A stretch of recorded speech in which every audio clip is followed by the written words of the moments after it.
The nervous wait is almost over for both Irish and South African fans, as these two rugby giants will collide tonight in France. Now in today's video, which will be the last of the videos previewing this match, I'm going to be comparing three key matchups which will ultimately go a long way to determining the outcome of this match. The way I've done this is I've got each player's last completed international calendar year statistics, and I'll be comparing and contrasting them against each other. So firstly, we're going to start off with Caelan Doris against Jasper Wiese. I'll then move on to Eben Etzebeth against Tadhg Beirne, and then James Lowe against Cheslin Kolbe. So yeah, starting off with Doris against Wiese. In terms of metres made per carry, it's very, very close, 2.3 to 2.4, which is solid numbers for both of these number 8s. They get through a lot of metres per game, and sort of what for each of their respective teams, they're sort of almost the primary ball carrier in terms of generating that front foot momentum. And yeah, this is going to be crucial in this match in terms of trying to get over that gain line and just create space for the outside backs. In terms of carries per game, which is almost just sheer work rate, Wiese actually has a considerable difference here. 11.6 to only 7.1 of Doris. Now this surprised me. I thought Doris got through quite a few more carries than that. I mean, 7's still respectable, especially if you're sort of under 50% possession. You're still doing well to get 7 carries per game.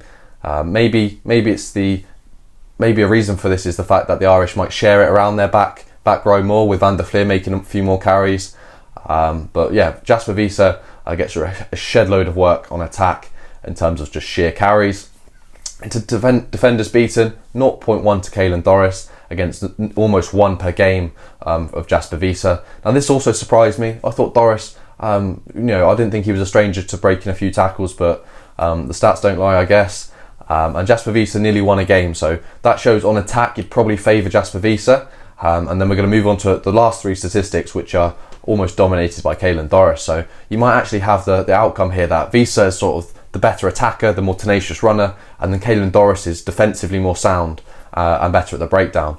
So look, tackle percentage, 98% tackle completion for Caelan Doris. I couldn't believe the numbers when I read this. 95 out of 97 tackles.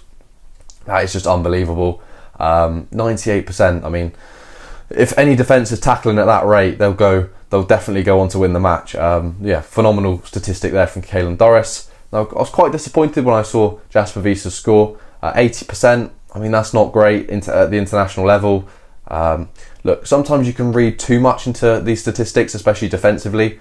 If you look at a player like Owen Farrell, for example, for Saracens, he often misses a lot of tackles, but that's just because he's shooting out of the line and almost like bouncing the attack back towards the breakdown. So, look, I don't know sort of the reason why it's so low. Maybe some South African fans can tell me a little bit about the defensive system South Africa play. Maybe that's a reason for it, but yeah, only 41 out of 51 tackles. Look, it's not awful, but you'd expect it to be higher at the international level.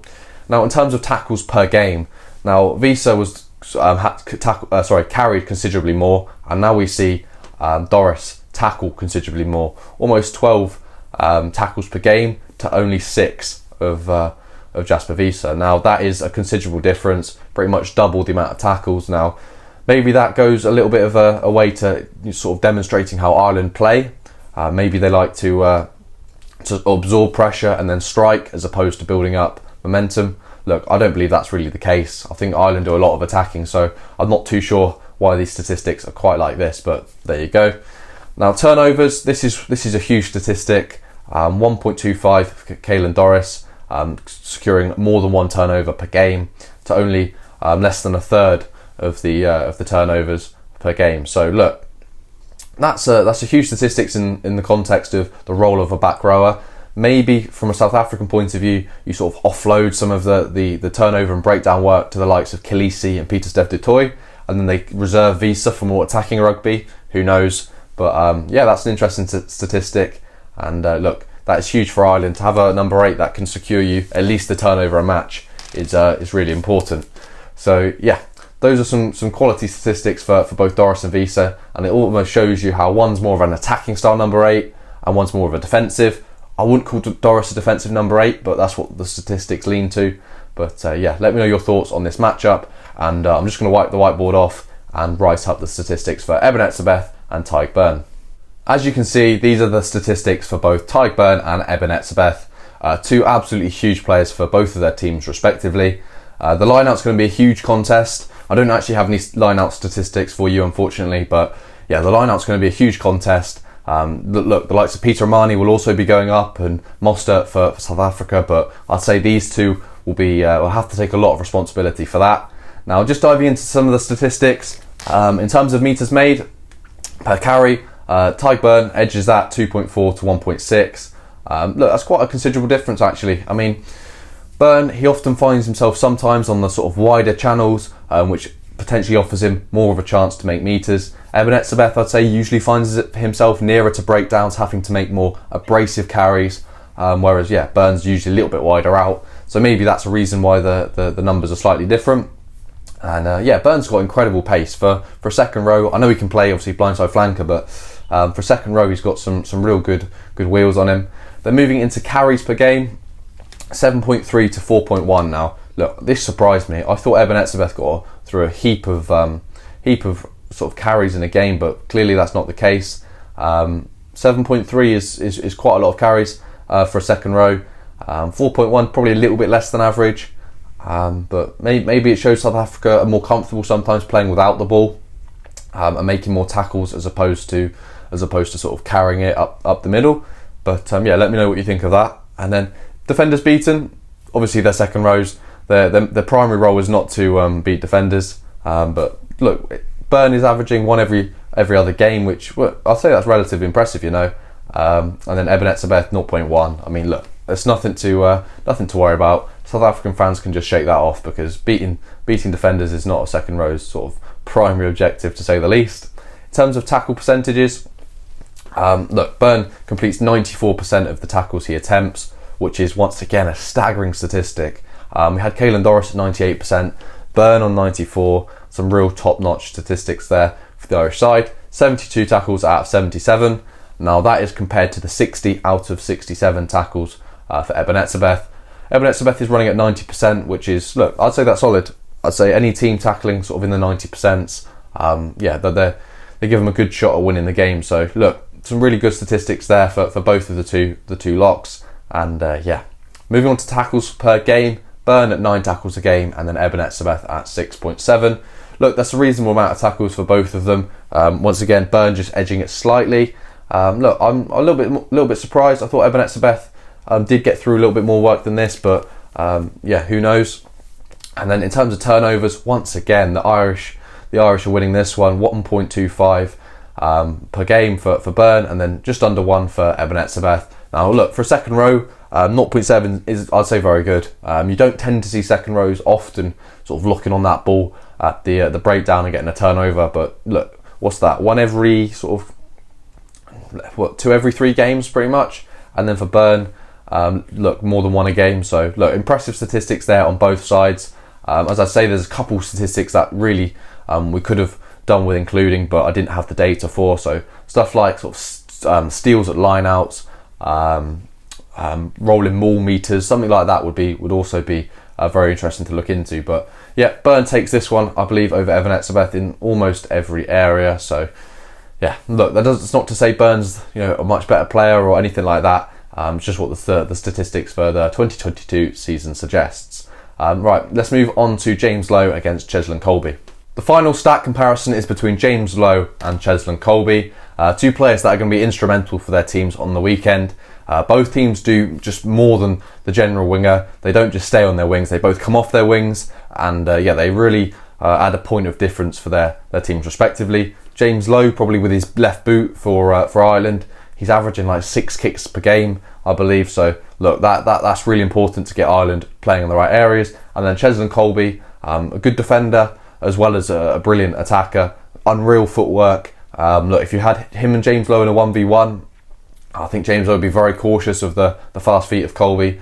But conversely, if Lowe's against Kolbe, Lowe can use his size and power, so they both can beat each other in different ways.